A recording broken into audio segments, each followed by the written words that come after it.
ठरलं तर मग या मालिकेच्या आजच्या भागामध्ये आपण पाहणार आहोत सायलीकडे आता किचनची बारी आलेली असते। सायली सर्वांना विचारते की मी कॉफी बनवायला चालली आहे, तर तुम्हाला सुद्धा बनवू का? कल्पनाताई रागाने म्हणतात, तुझी कामं तुझ्या वेळेमध्ये आटप, स्वयंपाकघर आमच्या हातात आलं की विमल आम्हाला कॉफी करून देईल। आणि मग तेवढ्यातच तिथे अर्जुन येतो। अर्जुन कल्पना आणि पूर्णाजींना हाय म्हणतो, पण त्यांच्या चेहऱ्यावरती काहीच एक्सप्रेशन नसतं। म्हणून अर्जुन म्हणतो की सर्व काही ठीक आहे ना, पण कोणीच काहीच बोलत नाही। मग अर्जुन म्हणतो कोणीही काहीच बोलत नाही म्हणजे सर्व ठीकच असेल। आणि मग तो सायलीला म्हणतो की मिसेस सायली जरा वर येता का, महत्वाचं बोलायचं आहे। सायली म्हणते हो, कॉफी घेऊन आली। अर्जुन गेल्यावरती सायली ही 2 कप कॉफी घेते आणि त्यातला 1 कप पूर्णाजींच्या समोर ठेवते आणि दुसरा अर्जुनकडे घेऊन जायला लागते। पूर्णाजी तो कॉफीचा कप बघून खूप चिडतात आणि जोरात म्हणतात, विमल मला कॉफी करून आण आणि माझ्या खोलीमध्ये घेऊन ये।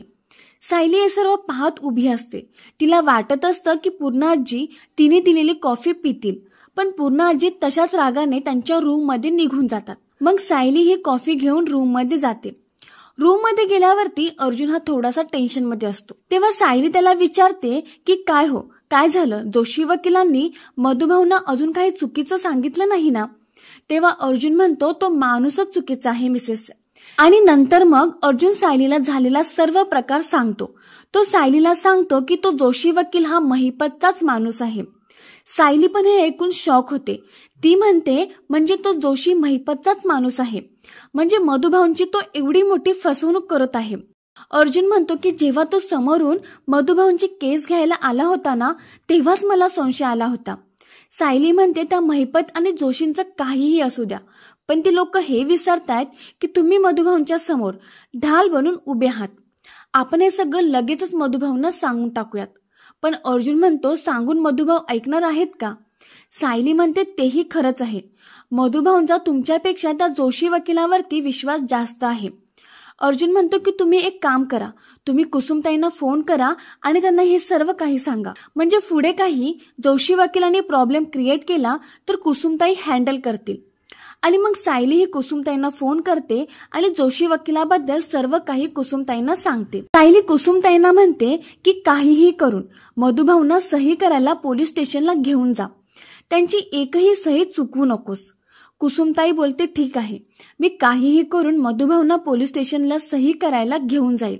सायली तिला म्हणते की फक्त 1-2 दिवसाची गोष्ट आहे, मग हे त्या जोशी वकिलाचं सत्य मधुभाऊंच्या समोर आणतीलच। फोन ठेवल्यावरती अर्जुन सायलीला म्हणतो की तुमचा माझ्यावरचा विश्वास मी खोटा पडू देणार नाही मिसेस सायली।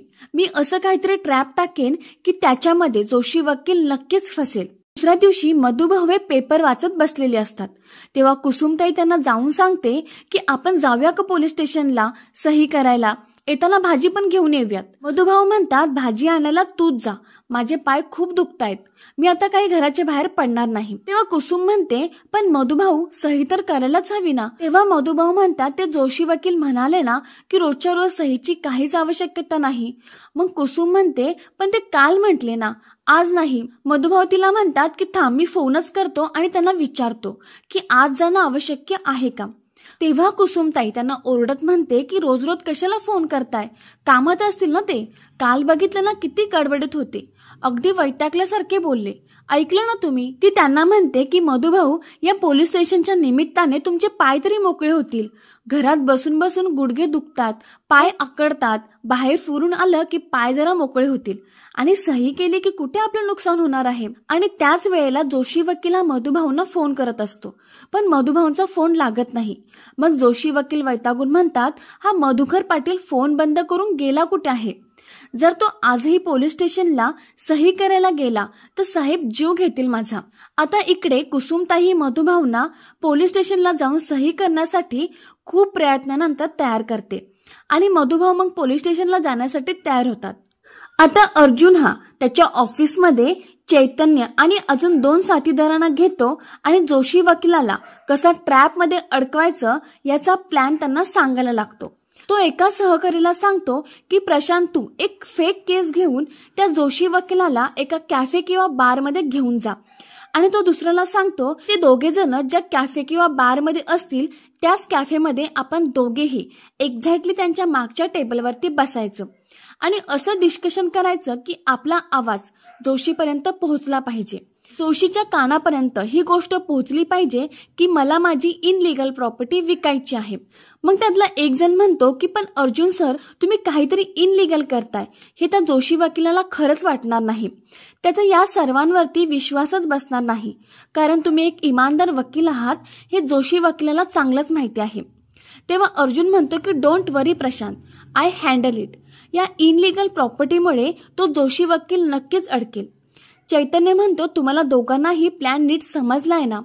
तर त्यातला एक जण म्हणतो की हो, तुम्ही काळजीच करू नका, आम्ही दोघेही ऍक्टिंगला कुठेच कमी पडणार नाही।